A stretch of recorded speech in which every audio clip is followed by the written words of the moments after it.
in New England Patriots. We are underway in Cleveland. It'll be Gore taking it at his 3. Across the 25 where he gets tripped up right there. And that's where the Bills will start EP and Josh, but rather a 9th-year pro in Kyle Allen, who is now in his 2nd stint with the Bills. Defensively for the Browns, you're not going to see a lot of the guys that you will week 1 in Jacksonville.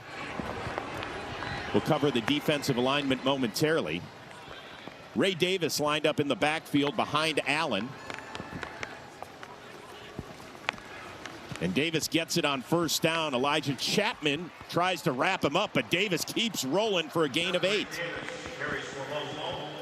Today's player to watch, it's presented by Tostitos. Tostitos team bags are back. Scan the QR code for a chance to win a Cleveland Browns experience or merch from Tostitos. It is the always improving Michael Coates Jr.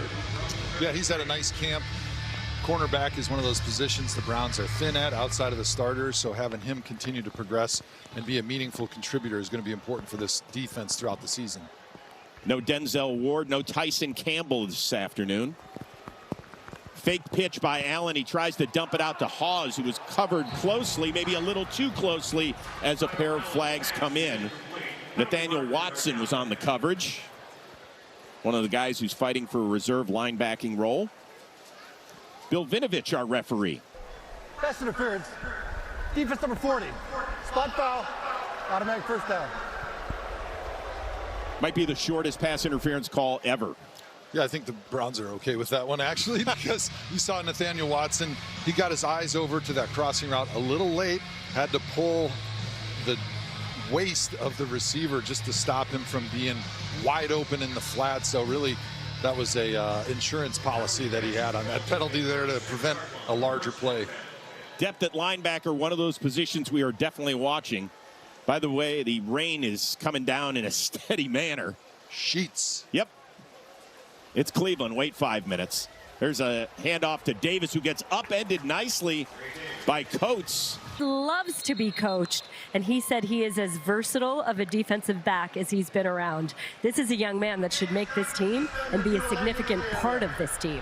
Okay, well, Michael Coates will have to wait to see another snap, because Bill Vinovich has just announced a lightning delay here at the stadium.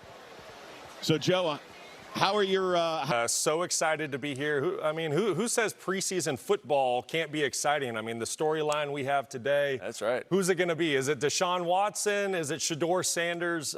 Can't wait to watch this thing unfold.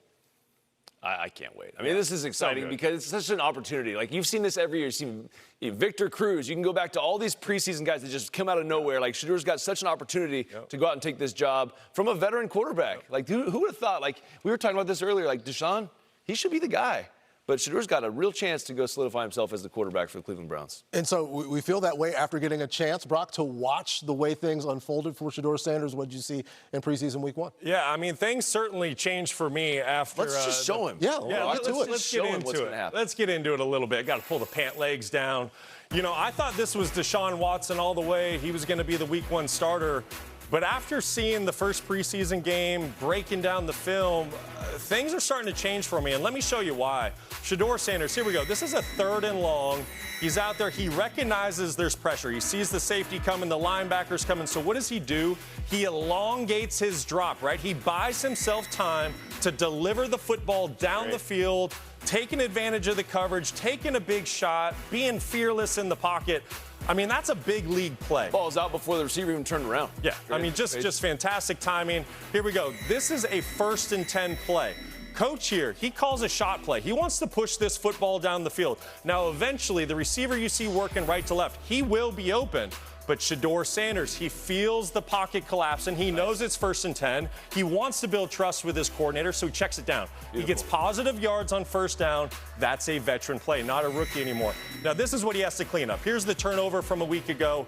The receiver's open, right? If Shedeur goes 1, 2, 3, 4, 5, one hitch, lets this ball go into the window, it's a big-time play. Instead, he holds it for just an extra half a second. Because of that, lineman in his lap, ball sails. But I think that this can get coached out of him. This is a learning play, and he's already showed us that he's going to start eliminating these, but that can't happen today. If he's going to go take the job. Now, Deshaun Watson, this can't happen. It's 2nd and 11. You're going to work left to right. Number 1's not open. Number 2's not open. It's 2nd and 11. Number 3 is wide open. Get a completion. Get your coordinator and team to 3rd and manageable. I expect more out of a veteran. And then this is in the 2-minute drill. You're trying to push the ball down the field, but just get the drive started. There's plenty of time on the clock. Backer sinks underneath the in cut. Check it down to your back, get a positive first play, get a completion, get the drive started. Instead, he just kind of throws it up for grabs. That's what's so interesting is, like, Deshaun is doing what the young guy should be doing, and Shedeur is doing what the veteran guy should be doing. Like, there's some plays, obviously, that we can clean up Shedeur. He can make a better throw on the interception, but for the most part, it looks like the roles are reversed. Yeah, and don't forget, Deshaun Watson on a 1st and 10 play took a delay a game. You know, once again, that's something you expect out of the rookie, the second-year guy, not the veteran. And you even mentioned, like, in the 2-minute drill, like, Deshaun, like, get the drive started. Like, you should know that already. You played a ton of football. Like, that should be something that's just ingrained in you as a veteran quarterback. But, yeah, Shedeur's got a great opportunity. All right, as we get you guys back here to the desk, looking back over, because so much of the stat discussion, you could bring in stats in favor of Shedeur as well. He had 9.2 air yards per pass attempt in week 1 of the preseason. Deshaun Watson right around 4.4. Didn't even attempt one longer than 10 yards until late into the end of that first half.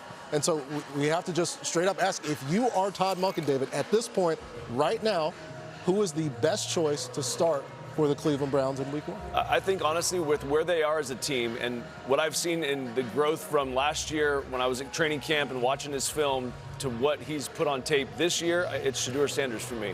I think that there's just been a lack of just experience from the quarterback position where Deshaun Watson has just not shown me that he's grown in a long time. I mean, obviously, you could say ring rust, you could say he hasn't played a lot of football, but a lot of this stuff is simple, man. Like, this is, I'm not diminishing what you're going to see on defense in the preseason, but it's not regular season ball. So to make errors like Brock just showed against that type of look is just like, it's almost inexcusable from a veteran quarterback. So for me, if Shedeur goes out and does what we've seen him do on film the last couple of weeks, and he keeps improving, like, it's a no-brainer for me. Yeah, I agree with you 100%, David. If we get basically the same thing that happened a week ago, okay, you're naming Shedeur Sanders the starter tomorrow, Monday, and away you go. And I got to be honest, I mean, coming into training camp, I sat on the seat of, okay, Deshaun Watson. I did too. For a number of reasons. He's going to be your starting quarterback come week 1. You know, we know what he's done in the past down in Houston. I mean, he was electric. He was one of the best quarterbacks in the league. But what I haven't seen out of Deshaun Watson is evolving from the pocket. I think all too often early in his career, he kind of relied on his athleticism to make some big plays down the field. And I just saw things last week in that preseason game against the Bears where it was just a little bit of a head scratcher coming from a veteran quarterback, where with with Shedeur, all I see is him getting better and better every single time he gets on the field. And you have to find out what you have in Shedeur. Is he the guy moving forward, or are you starting to think about guys like with the last name of Carr, Manning, and more come 27? I thought you were talking about the Giants back in 2004 for a minute. Well, see, Todd Monken maybe reaches out to the past. Contacts us here on NFL Network as we are looking forward to this game. We'll be back with updates throughout the game and a full halftime show. But now it's time for kickoff. Let's get out to our friends Chris Rose and Joe Thomas on the call for WEWS in Cleveland. Enjoy the game, everybody. 2 games in less than a week to finish up their preseason this afternoon.